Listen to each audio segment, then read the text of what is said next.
Okay, so paano ba isulat si Aleph? So, from left to right, tapos ganyan, and ganyan. Medyo parang Japanese na N. Korean siya, Mm. Tapos lagi niyong tatandaan na ang Hebrew is from right to left. So, 'pag magsusulat sila ng spelling, laging dito sila nagsisimula. Okay. So, yan si Aleph, which is sound. Yung Hebrew naman is parang A, E, I, O, U lang. Meron lang din silang mga up and down. Okay. Si next is called Bet.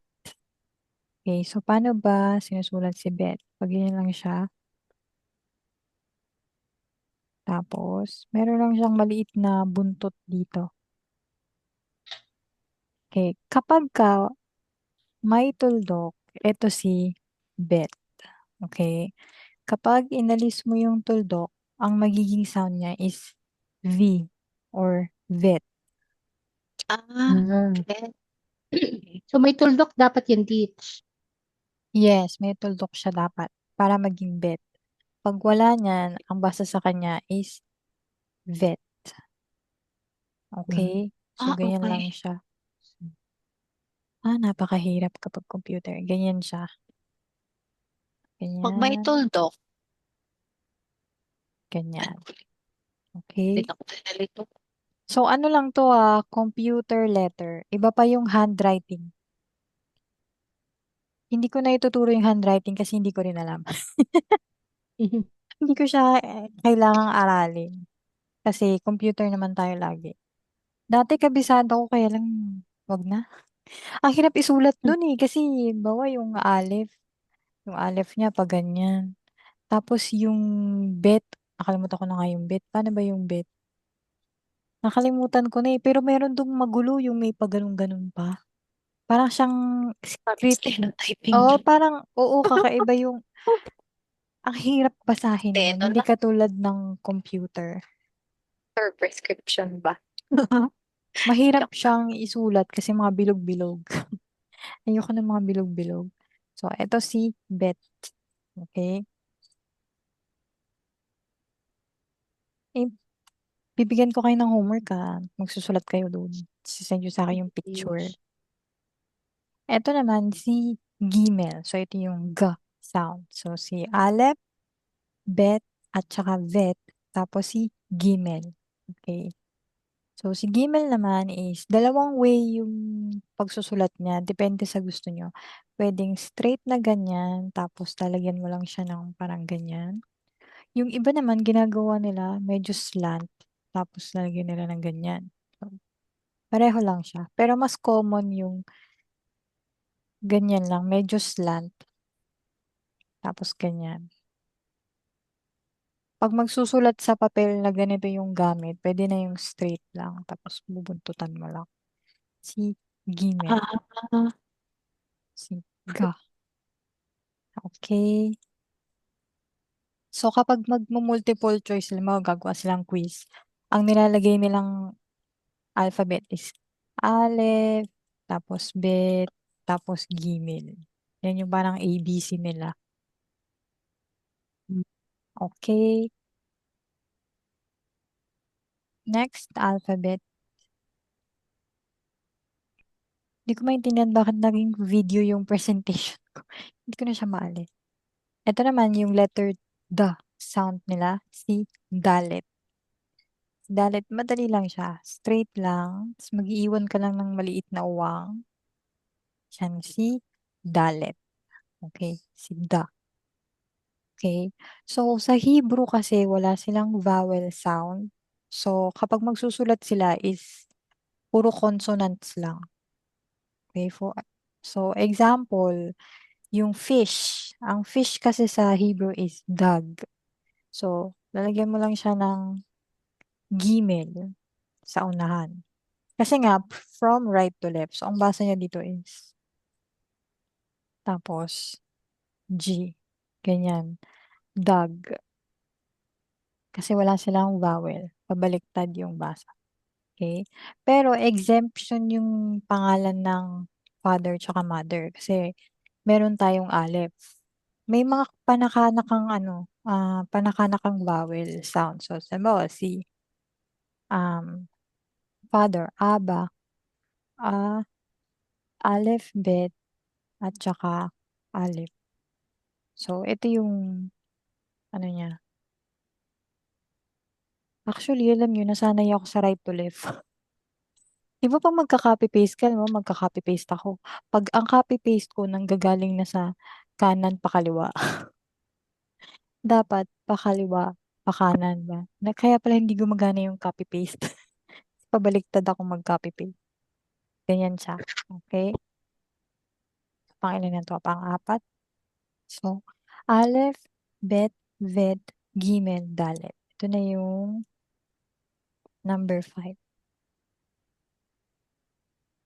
Tuturuan ko kayo magbasa nito ng meron silang kakaibang vowel. Okay, ito na si hey or yung ha sound. So, usually si hey, ginagamit nila to pag female. Nilalagay nila sa dulo ng pangalan. So, ganito lang siya, pag ganyan. Tapos meron ka lang parang uwang dito. Parang may uwang lang siya. Parang letter N. Parang siyang letter N na may uwang. Ganyan. Siya si hey. So, halimbawa, magsusulat sila ng pangalan. Meron kasing Noah na ganyan lang. Noah. May Noah naman na may H. Usually, pag may H siya, ito yung babaeng Noah. Pag Noah na walang H, usually male yun. Yun yung napapansin ko sa mga pangalan nila. So, dapat pala teach yung name ni Noah sa Bible, walang H. O yun Charot. ang alam ko. Pag hindi nga Noah yung tawag nila kay, parang Noe. Parang Noe nga siya eh. Hindi siya Noe. Sa English lang yata siya Noah. May iba silang tawag dun. Pati kay Abraham. Hindi nga Abraham yung tawag nila. Parang iba din yun. So, yun na yung 5 alphabet. So, tayo ay mag-practice para makabisado natin. Saan na ba yung whiteboard, blackboard ko? Ayan. So, again, magsa-start tayo kay Aleph. Si Aleph. Dito kayo mag-start magsulat. Aleph, Bet. So, dapat may tuldok. Vet, Gimel, si Dalet, at si Hey. So, ito yung A, Ba, Va, Ga, Da, Ha. Okay. So, ito palang may word ka na eh. Aba. Meron ka na aba. Tapos, meron ng dag. So, ganyan silang magsulat.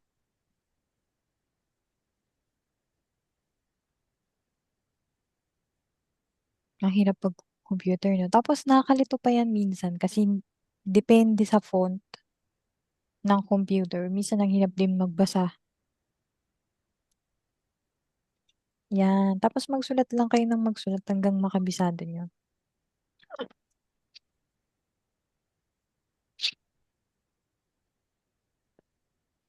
Wait lang ah. Yan. Okay. So, natapos natin yung 5 alphabet nila. Susunod papakantahin ko kayo pag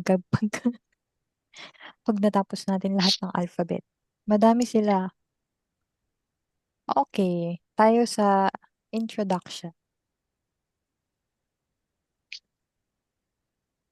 Okay. So, let's start with how are you? So, marami silang ways ng pagsasabi ng how are you. So, ito yung medyo formal, yung manishma. Manishma. Pero hindi na nila yan masyadong ginagamit. Parang pag ano na lang yan, pag tinuturuan ka nila ng translation. Okay. Next na how are you nila is ito yung lagi kong naririnig kay sir. Pagka may kausap ko siya tapos may Si sir kasi mahilig sa how are you yun eh. So, makore, makore. Ito yung parang modern. What's up? What's up? Yan yun. So, ito yung pinaka ginagamit nila. Ito naman yung isa yung makadash. Makadash is what's new. Kasi yung ma is what. Eh, hindi how yung ginagamit nila eh. Hindi how. Ang how nila is iba. Iba yung purpose. Means parang interchangeable siya. Yung how nila tsaka yung what. So, yung kadash, it's new. Okay? Mga kadash, what's new? Pero, ang ginagamit talaga nila is makore. Makore. Mga kadash, manishma. Okay? Pero, kahit pumili lang kayo ng kahit ano dyan. Pero, ang ginagamit talaga nila is makore. Okay? Next.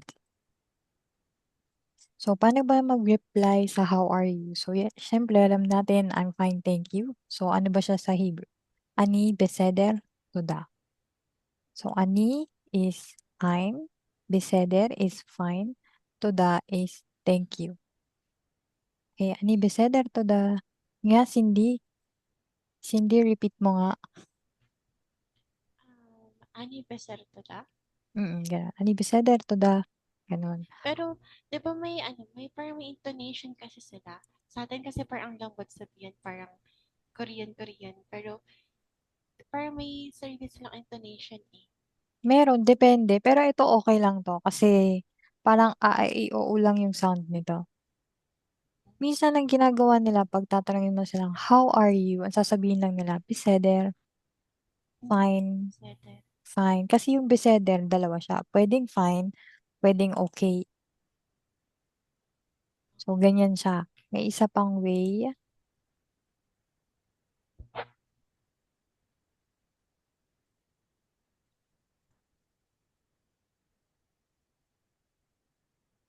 Ay, nabindot ko pala. Ito naman, yung isa pang reply. Ani, tov. I'm good. So, tov is good. Ginagamit ko din to as compliment sa class. Halimbawa, sumasagot yung estudyante, tas tama yung sugat. Tov, good. Okay? So, ani, tov. Ani, beseder, ani, tov.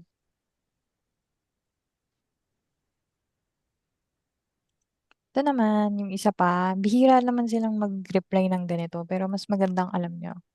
Not bad. How are you? Not bad. Lo, Nora.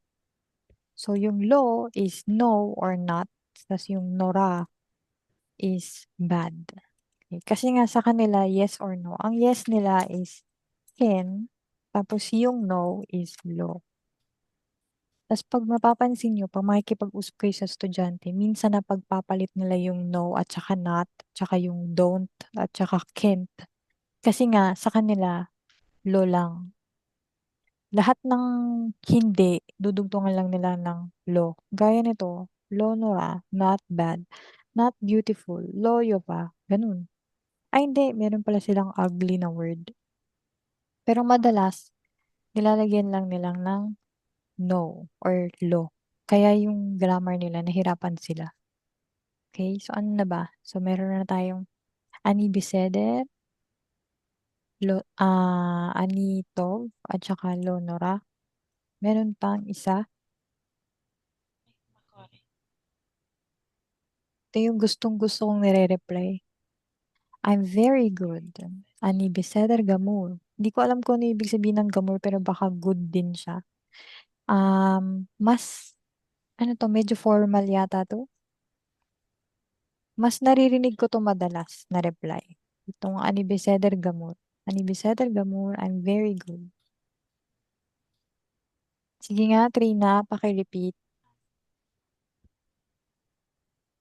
It's ani beseder gamur. Ayan lang ba? Charot. Ani beseder gamor. Yan. Pero ginagawa nila minsan, inaalis na kasi nila tong ani. Inaalis na nila to. Sinushortcut nila. Beseder gamur. Or beseder. Tov. Hmm. Ganun na lang sinasabi nila. Para maiksi. Okay? Pag parang Mahilig din sila sa shortcut. Okay? Next. Now, eto naman si what's your name. Marami kayong maririnig ng way ng pagtatanong ng what's your name kasi depende siya sa gender. Pero ito, pwede mo nang gamitin sa parehong gender. Okay? What's your name? Mashem ka. Kasi ma is what, yung your is yung ka, tapos shem is yung name. What's your name? Mashem ka. Okay? Pero meron pa siyang ibang way ng, baka malito kayo kasi meron din silang pang gender-based. Pagka lalaki, mashlomek. Pag babae naman, mashlom ka. Maririnig nyo rin yan. Pero pag sa class, para hindi na kayo mahirapan na gender-based, eto na lang, mashem ka. Ang ginagawa ko dyan, mashem. Shortcut ko. Bakit? Nag-shortcut din sila. Mashem. Minsan naman, ang ginagamit ko naman is Korim. Kasi Korim, ano din daw yun? Name. Yung ginagawa ko dyan, ginagawa ko, Korim. Alam na nila yun. Pag sinabi ko, Korim, alam na nila yung Name? tinatanong ko yung pangalan nila. Mm-mm. Tinamad. Minsan kasi nakakalimutan ko din yung translation ng mga ganito pag nasa class. Nakakalimutan ko. Ang natatandaan ko lagi yung Korim. Korim or Shem. Ganun na lang. Alam na nila yun. So, kung mag-introduce ka, ito yung medyo formal. Shmi, Ja. I'm Ja. Yung pinaka-basic is, diba? Ito. Ani, Ja. I'm Ja. Okay, kasi nga, laging may I'm. May nakakasawa kasi yung ani. Parang may aning. So, ito naman, pag sasabihin mo naman na teacher ka, pag female is mora. So, ani ja mora. I'm teacher Ja. Ani ja mora. Ano yung ani? Teacher. I'm. Ah, I'm. I'm. Yung Tapos mora, yung yung teacher. mura. Ah, Teacher na babae, yung mora. So, pag lalaki naman, more. Ani ja more. I'm teacher Ja na lalaki. Alam ko nga may H to sa dulo eh. May hey yan sa dulo eh. Basta kung ano yung alam kong pronunciation, yun yung inisispelling ko eh. So, pag mura, babae. Pag more, lalaki na teacher.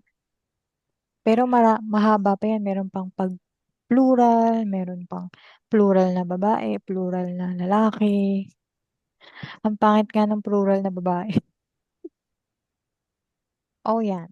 Tapos, sabihin, nag-introduce ka na. And you, veata. So, ve is and. Tapos, ata is you na lalaki. So, kapag lalaki yung estudyante mo, veata. Sabi, shmi, ja, or ani, ja more, or ani ja mora. Ito naman yung babae, veat. So, yung you nila is ata, at, tsaka at. So, pag at, babae, pag ata, lalaki. So, veata, veat, and you. Okay? So, pag nag-introduce sila, how are you? Ani beseder gamur? What's your name? Ani ja mora? Veat, pag babae. Okay? Turuan ko kayo paano isulat to. Now, laging gamit na gamit. How old are you? So, sa kanila, yung how old, di talaga nila masyadong ginagamit tong how. Lagi siyang napapalitan. So, pag lalaki, Ben kama ata. Kasi Ben is boy. So, Ben siya. Yung kama, ibig sabihin niya is how much or how many. So, ito lang siya, one word lang siya. Parang, how much is it? Kamaze. Ganun lang siya. Kamaze ulit. So, ito lang yung word. tapos ata.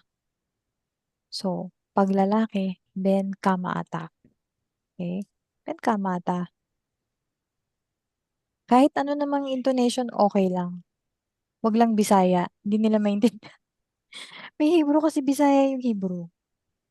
Ito naman, pag babae. Bat, kama, at. So, again, pag lalaki, ata. Pag babae, at. So, yung bat is girl. Then is boy. Bat is girl. Kaya, bat, kama, at. Then, kama, ata. Bat, kama, at. Okay?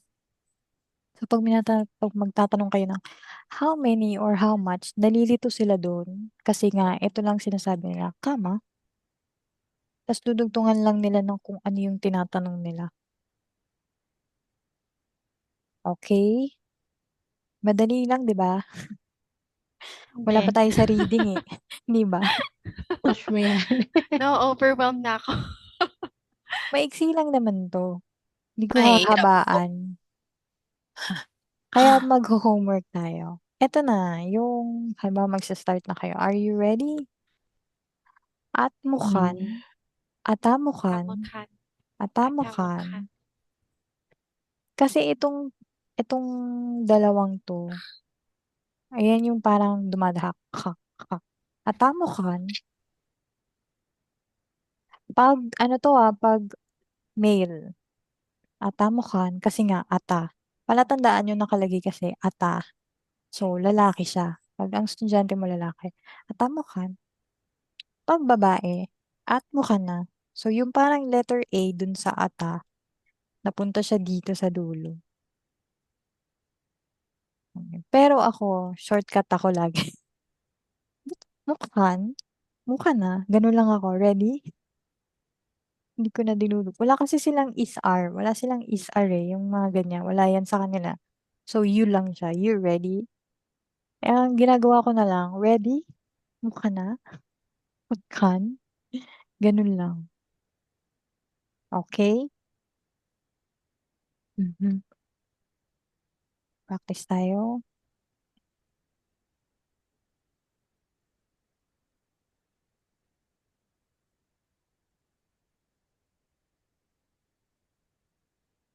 Okay, how are you? Anong natatandaan yung translation ng how are you? May tatlo dun eh. Manishma. Manishma. May natatandaan Makore. ka? Makore. Makore. Makore. Makore. Jet, may natatandaan ka? What's new, Makadash? Yon, yung Ay, makadas. Yun. Pero makore talaga yung gamit na gamit nila. Kasi parang yun yung modern. So, makore, makadash, manishma. Okay.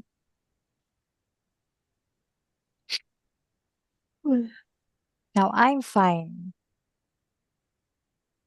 Naalala Ani niyo ba? Beseder. Tuda. Yon, ani beseder. Yung toda is thank you. Ani beseder o kaya beseder lang.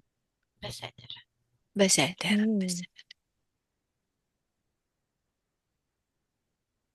Ang hirap din magkabisado. Parang 6 months yata ako nag-aaral pero hindi pa rin ako conversant. I'm good. Ito yung pinakamadali. Anitov. Anitov. Anitov. Yan, ano tog kasi tog nga is good. Okay.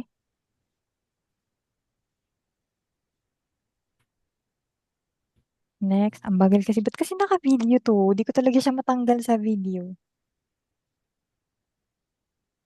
Not bad. Lonora. Yan. Lonora. Lonora. Lonora. Honora. Yan. Not bad. Lonora. Lonora. Ang basa ko Lonora. din dun, Nora eh. Lonora. Wala si Nora. Yan. Lonora. Lonora. Lonora. Okay. Sabi ko nga sa estudyante ko, alam mo ba yung law sa amin? Ano yun? Grandpa. Lolo. Grandpa. Sabi, oh, really? Iba-iba.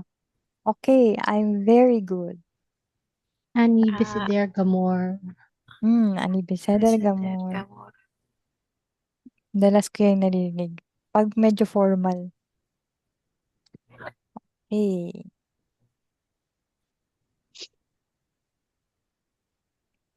Next.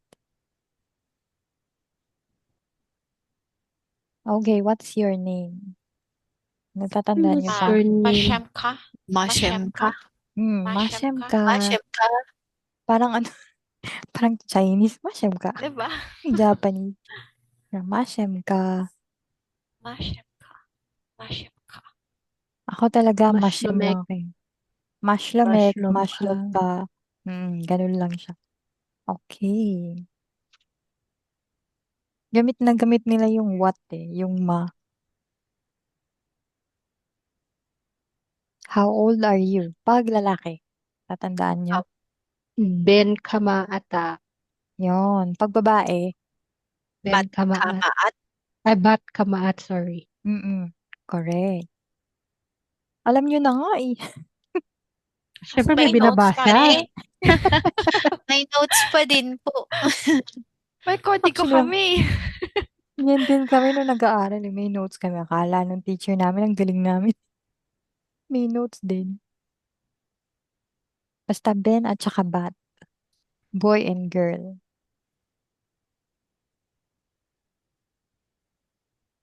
Idediretso ko na sa greetings. Diba yung mga first greetings natin? Of course, yung hello. Dalawa kasi meaning ng shalom. Pwedeng hello, pwedeng peace. So, pangbati nila yung parang peace din yung ibig sabihin. So, shalom, Hello at peace. peace. Shalom. Okay. Okay. Good morning. Nasa libro natin to. Yan. Boker Boker to. Ah? Boker to. Boker to. Yan. Boker to. Kasi boker is morning. Kaya to. Ito mahaba. Akar. Suhari. Yung good afternoon nila, kasi nga nauuna yung afternoon, tas sa huli yung ano, yung good. Baliktad kasi sa kanila parang morning good, afternoon good. Dito, akar tsohoraim tovim. Grabe. Walang shortcut po yan. Wala Yung nga estudyante eh. ko teach, sabi sa akin, trying to be lang daw. Oo, Ang meron pangit talaga siyang pagkakapronounce. akar. Meron talaga siyang akar. Pero, ano, Oo. ginagamit ko din is tsohoraim tovim. Pero sinusort nila yun. Soraim. Soraim. Parang di na nila binabasa tong ko. Diretso. So, rhyme. Soraim. Soraim to Vim. Di ko alam kung bakit iba yung sa good afternoon. Kasi madali lang yung good morning. Tsaka yung good evening eh. Ito yung haba. Kasi ibig sabihin ng akar, after. Yung ibig sabihin ng Tapos akar, tsuhoraim nun. yung noon. Parang soraim. Soraim. Kasi hindi na nila binabasa to eh. Soraim. Soraim to Vim. Pero, ayan, Sohoraim. So, mahirap tong sound na to eh. Parang so, so, Mm. Sohoraim to Vim. Akar, Sohoraim to Vim. Pero ang ginagamit, ang sinasabi lang nila, wala na yung akar. Sohoraim to Vim. Sohoraim to Vim. Hindi ko rin alam kung bakit siya to Vim. Kasi yung to Vim is plural. Plural to eh. So, hindi ko rin gets yung part. Basta yun lang yung pagbati nila ng good afternoon. Kaya hindi ako bumabati ng good afternoon. Ah, English na lang. Oo, hindi ako gumagamit yan eh. Oh, good evening. Tinan mo ang dali lang ng good evening. Erev tov, ba? Boker tov, akar tsohoraim tovim. Erev tov, good evening. Erev is evening. Okay? Ang dali lang. Tapos yung good afternoon, pinahirapan ka. Ang haba din ng spelling. Tapos, yung good night. Good Yan, night, favorite Laila. namin. Laila la, Oo, to. Laila tov. Boker tov, tsoraim tovim, Laila tov. parang pangalan lang ah. Oh, Laila to. Laila. Teka lang, tignan ko nga baka may utos sila. Ayan, wala naman.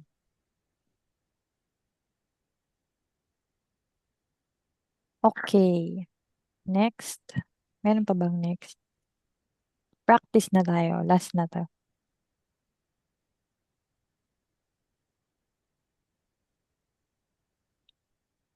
Okay. Shalom. Hello. Hello, peace. Hello or peace. Yes. Next. Nabaliktad ko pala. Dapat una English Binaliktad. Okay, good morning. Boker Boker tov. tov. Boker tov.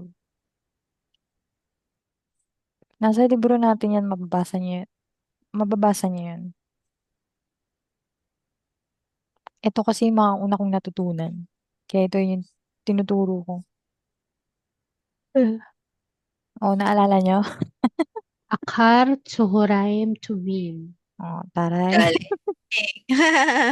Pag mag-greet ka, English na lang, please. Ang haba. Yan. So, horaim to Vim. Ay, dapat to Vim yan. Silent T. Sohoraim. And ano siya, magkasama talaga siya. So. So. Tapos, ito yung silent. So, Ah, rhyme. Soraim. Pwede mo Okay. siyang basahin. Ginagawa na lang nila, parang kino-contract nila. So, rhyme na lang yung nababasa. Soraim. Tovim. Good evening. Erev Red tov. Tov. Erev to. Oh. Last one. Laila tov. Inunahan daw. Oh, madali na lang, di ba? Ayun, yun na yung lesson natin today. Favorite yung Laila tov sa mga Gamit na estudyante. gamit. Sobra. Gamit na gamit yung Laila to.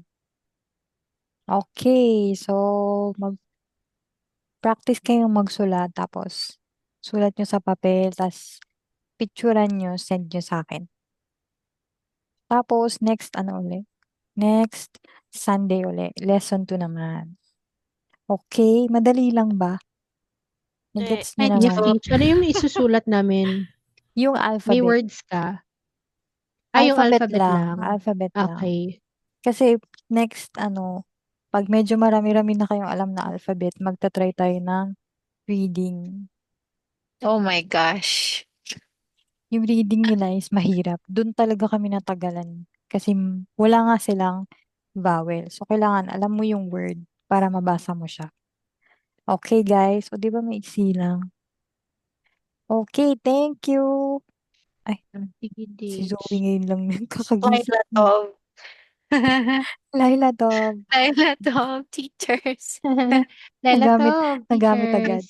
Yun Bye-bye. lang pala tandaan ko. Bye.